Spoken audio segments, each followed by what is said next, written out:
Hi everybody. How are you doing? I'm doing great. We were here last year for you. Awesome. Thanks for showing up. Well, after round two. After what Ryan went through, you kidding?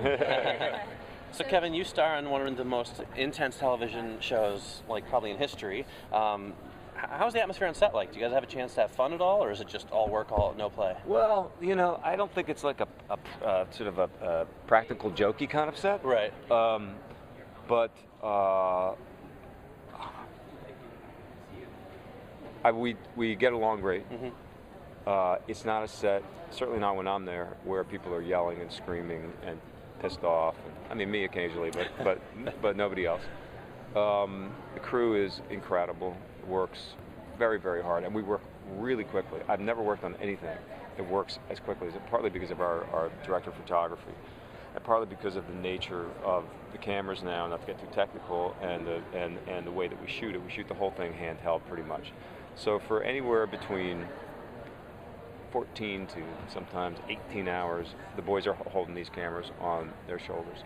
And we have the fluidity to just kind of run and gun and shoot and grab things. And so there's there is an intensity to it just because of just the energy. Right. And certainly I'm not one of those people that can go, listen, you just killed somebody, or someone just stabbed you, or you're chasing someone about to die, and then turn it off and hey, whoa, whatever, Right. It's I can do that to a certain extent, but I can't do it all the time. Right. So I have to keep sort of in that headspace.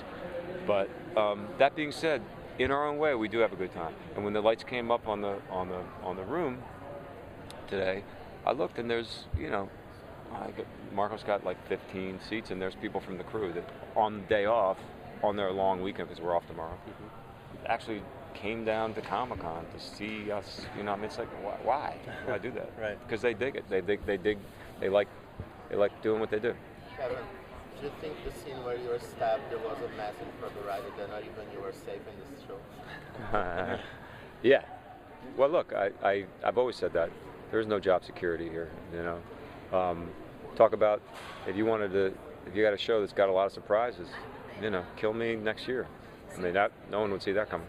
So I don't think. You're sober and teaching, so can you tell us more about season 2, where you think you're going to land? Yeah, sober teaching. Hart is doing better.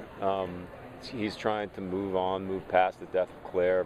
Trying to open himself up to family. He's involved with this his niece, who is his brother is dead.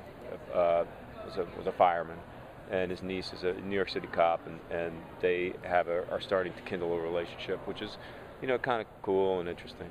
How about Connie Nielsen's character? Connie is someone that is involved in a subway attack early on, and I stick my nose in there again, even though I'm not FBI, and and they actually call me in to help with a little bit of consulting, and I meet her and I'm just like, whoa, okay. And she is dynamic, beautiful, obviously, and in a way so different than me, and is that thing of being attracted to someone that is really, really different. She speaks all these languages, and she likes art, and all these things. Ryan, it's not him. I mean, but that was funny kind of way, similar to my relationship with Joe. What about, I think another catalyst for him was the death of Agent Parker. Absolutely. I mean, how does that carry over into season 2? Well, I think that, look, here's the thing, is that even before season 1 began, this was a guy, and Kevin Williamson one-lined it to me early on, and maybe our first meeting. He said, this is a man whose life has been surrounded by death.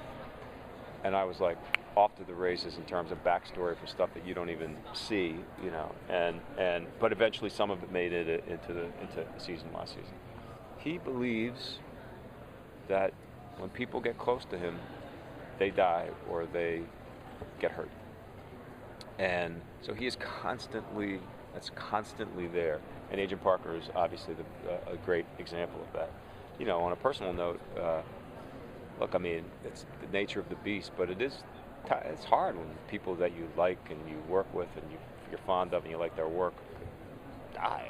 It happens all the time in our show. It's kind of. Is this going to affect in a dark way, like, he's not a conventional hero? Well, he's not a conventional hero for sure, and I think that we'll see. I mean, the beginning of the season, he's definitely in a lighter place, and I can't imagine that it's going to stay there for very long. But I mean, he really pushed it. I mean, he did things that were very questionable because of the circumstances. Right. He went to a dark place a couple of times. yeah, that's not going to change. I don't think. I think we go there again. Can you talk to us a bit about the relationship with Mike Weston? Yeah, so it's great. I mean, Sean is a fantastic actor, and his character had a tremendous sort of journey last year. Went from bright-eyed and bushy-tailed, and sort of yay, rah-rah, and he just went down the rabbit hole. And when you meet him this year, I would say he's a little bit more in the place where Ryan was last year. He's not an alcoholic, but he is certainly not doing so great. And so, like any other relationship, we get back together, or I see him again. Do we join forces? Do we separate? All of these things will be kind of working out during the season. Is Joe your main nemesis this season? Oh, I've got a lot of nemesi. You famously, this is your first regular TV series Yeah. after a very storied film career. Has the experience been what you expected it to be? Or how has it been for you compared to a movie? Oh, it's been great. I mean, I think that I came to television at such an amazing time for television, and I'm happy to be part of it. I still love movies. I still want to make movies, and the 15 episode season allows me to do that. I can get something else in. But I'm such a consumer of television now, and I'm so happy to have the gig. Look, I mean, it's great, and it's like I said, one of the best parts is that I love to act, and I just get to act so much more. What am I watching on TV? Oh, I just binge watched Broadchurch. I like Orphan Black. I think that's super cool. Luther. Oh gosh, I mean all the kind of the killing. I'm sad that that's not coming back. Yeah, everything I mentioned had murder in it. Now I'm trying to think of something that's a little lighter. Yeah. And the big hits like Breaking Bad. Oh, I love Breaking Bad. Yeah. It's crazy about Breaking Bad. Can you expand a little bit on some of the foes, the new people that are coming in to Hardy's life? Well, let me just say that